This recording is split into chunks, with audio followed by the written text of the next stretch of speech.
Howdy ho, Saints. Hope you guys had a wintry, wonderlandy weekend. I'm Hyatt. And I'm Kong. And this is SFHS Today. In breaking news this week, a security report was released to the public regarding fentanyl use in schools. South High School, a Minneapolis public school, had an unnamed employee leak a security report which confirms that fentanyl has made its way back into schools and is being abused by students. The employee stated that other staff members and employees have heard of or witnessed the use of fentanyl from the students and should be taking actions to protect them from one of the most addictive and deadly narcotics in history.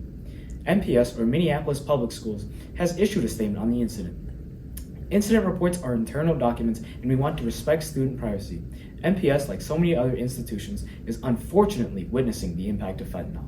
Maintaining a safe and secure learning environment at our schools is a top priority.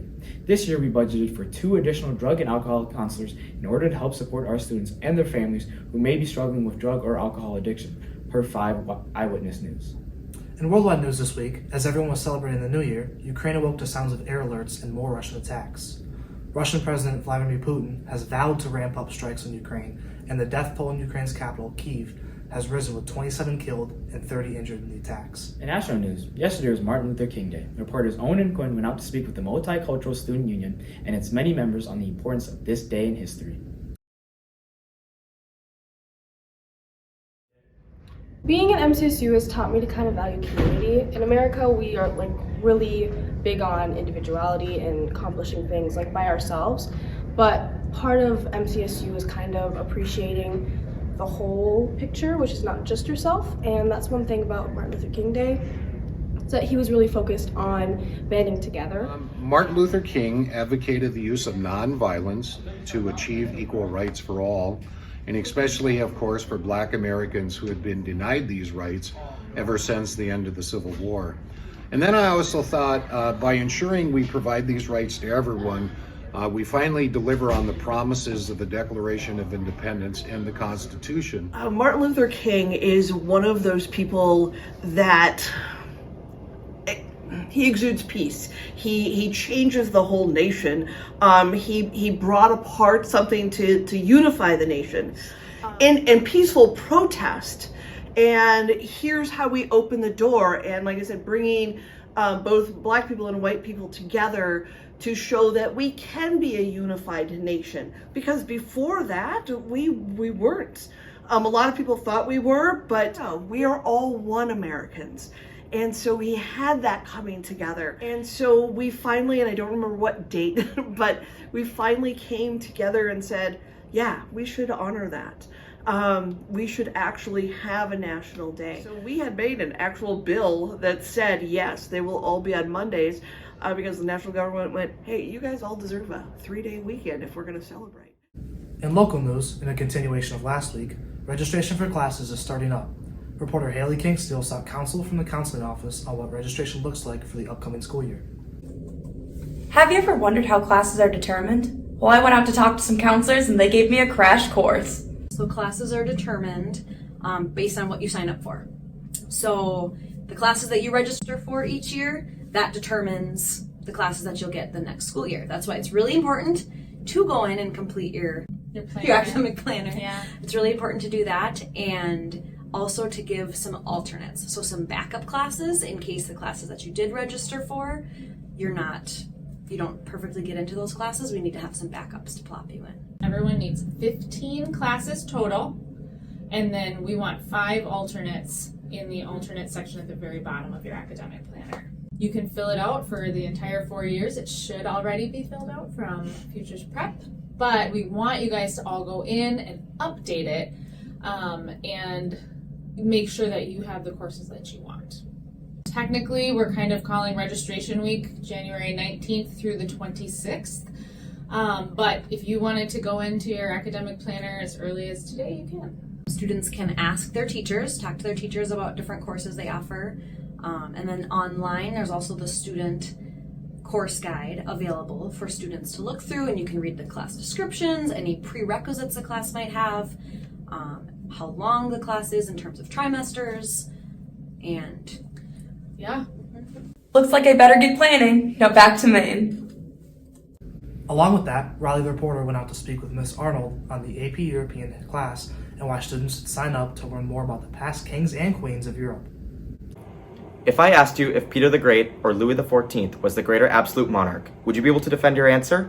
Apparently, only 11 students at SFHS can answer that question. So I was very grateful for having AP Euro this year because I love teaching it. 30 people signed up for it. And then I got into class the first day of school and there was 11. Having such a little class size really does help because you get more direct answers from the teacher and you're able to get more one-on-one time. You can do all of this stuff with them, but also it's hard because there's these certain games and there's certain things that you want to do interactions with, but you can't get them done because we have only 11 people. You can't be on your phone. Teacher catches you every time. But on the other hand, the discussions have been incredible and the questions, and one of the hiccups was that calculus was the same hour as AP Euro, and these brilliant children wanted to do both. So these people are now taking me for independent study. Well, I guess there's more to Peter the Great than just the beer tax. Good thing there's a retake. Now back to Maine. With the new year comes new changes. This time it's slang. Reporters Logan, Danielle, and Destiny got the lowdown on teachers and their thoughts on Gen Z slang. What do you think cap means? I think cap means it's not true or it's not factual. Could you use that in a sentence? Yeah, so if a student said, biology's horrible, I'd say, that's cap. What do you think Riz means? Riz. Obviously it stands for risotto cheese or risotto, right? Clearly it's about noodles. So did you eat yet? So did you want to Riz? What do you think slay means? I think it means something to the effect of awesome or something good. Could you use slay in a sentence? That book slays. What do you think sus means? Probably either suspect or suspicious. That story is very sus. What do you think let him cook means? Oh, that's for foods class, right? Because they're always letting the girls do all the cooking. So that's nah, let him cook. Could you use that in a sentence? Sure. Man, he's been doing nothing all day. Just let him cook. Oh, if that, Saints. We'll send it over to sports. What's up, Saints? I'm Cole. And I'm Ben. And this is Sports. Yeah. I put careers on shelves like Amazon Distribution Center. Hell, really hate to call on Broski for the dirty work. I'd rather do it by myself. My tour route and leave a lazy dizzy. Got more tracks than when the hair salon is busy. Flow for days like that river, Mississippi. Freaky like I sing with Pretty Ricky. In world sports news, Barcelona beat Osasuna 2-0 to set up the Spanish Super Cup soccer final with two known rivals, Barcelona and Madrid. In national sports news, world-renowned head coaches Nick Saban and Bill Belichick have retired. Nick Saban has won 7 national championships, the most of all time. Bill Belichick has won 8 Super Bowls. These two coaches are arguably the best of all time. With 7 or more championships behind the both of them, how can you say they aren't the GOATs of coaching football? In local sports news, girls hockey won last Thursday 3-2 against Maupine City, bringing their record to 12-4. Jaden Kozak scored the game-winning goal, shorthanded. That puts her at 7 goals, 15 assists on the season. Here's the clip.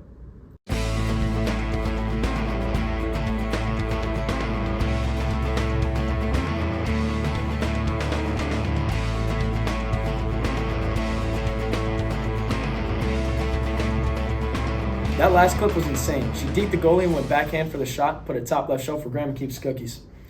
Boys hockey had their first win of the season last Wednesday versus Morrow, 3-2, with goals from Tyler Pearson, Justin Christensen, and LJ Fisher, bringing their record to 1-11. Girls basketball lost to Duluth East last Thursday, bringing their record to 3-9. Boys basketball won against Big Lake last Wednesday, bringing their record to 5-6. Well, that takes us over to this week's Athlete of the Week, Aiden Carlson. What is Rumble on the Red?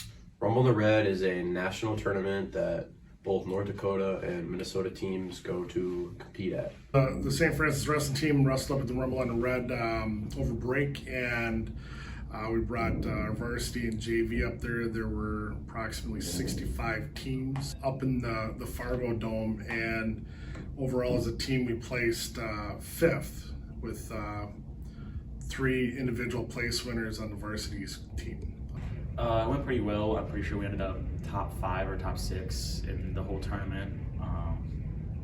The team did pretty well. We had a couple placing on JV and varsity. Aiden placed first, he placed third, and Tyson placed 6th. And what are some things you think the team can improve on? We identified quite a few things that we need to improve on, and I think the biggest thing that we need to improve on is physicality and aggression. Just being more physical, not letting the other wrestlers be more physical with us, and just being aggressive and getting after it. And what weight class did you wrestle at, and how did you do? I wrestled at 189 and I ended up taking first. Is that a softball? Speaking of softball, special shout out to Emerson Marcus for committing to South Dakota State University to play Division I softball on her birthday last week, January 12th. From the SF Media team, we are excited to watch you compete in the future. Best of luck to you. That's all we have for you this week, Saints. Now let's pitch it back to Maine. One last thing before you go back to using your phone, Saints. If you can recall, a couple weeks ago, we asked University of Minnesota students what's the biggest animal they could take on in a fight. This week, Charlie and Cole went out to ask your local SFHS students what's the biggest animal they can take on in a fight in this week's RQT. How's it going, Saints? A couple months ago, we went to the U of M and asked college students what's the biggest animal they could take on in a fight. Now we're asking high school students. I'm here with Kenny Ferrario, Carter Burnett. And what's the biggest animal you could take on a 1v1? Ostrich, because I can jump on his back and peel his neck off.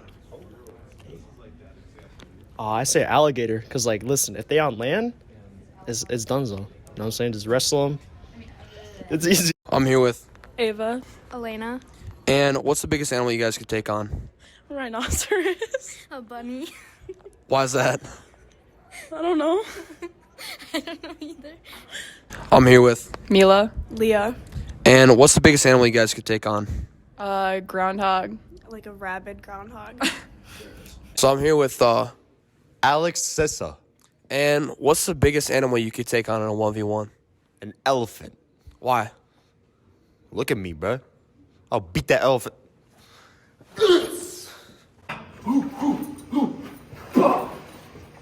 I'm here with Chris White. And what's the biggest animal you could take on in a 1v1? A gorilla for sure. Why? 'Cause I'm just like that. I can toss him over my shoulder. I'm here with Kyle. Caden. Ethan. Tanner. And what's the biggest animal you guys could take on a 1v1? I'm taking a whale. A cat. A cow. Probably an alligator. I'm here with Remy, Addie, And what's the biggest animal you could take on a 1v1? a seahorse. Why? They're easy to beat. Okay. A crocodile, because they can't climb up trees, so you just climb up a tree and you're good. Yep. You know what, Kong? I'm just gonna say it. You see me in the forest fighting a bear. Go ahead and help the bear. I think you're delusional, but dream on, man. Well, with that, Saints, I'm Hyatt. And I'm Kong, wishing you the best for this week from the SFHS studio to your classroom. Signing off here. We'll see you next week.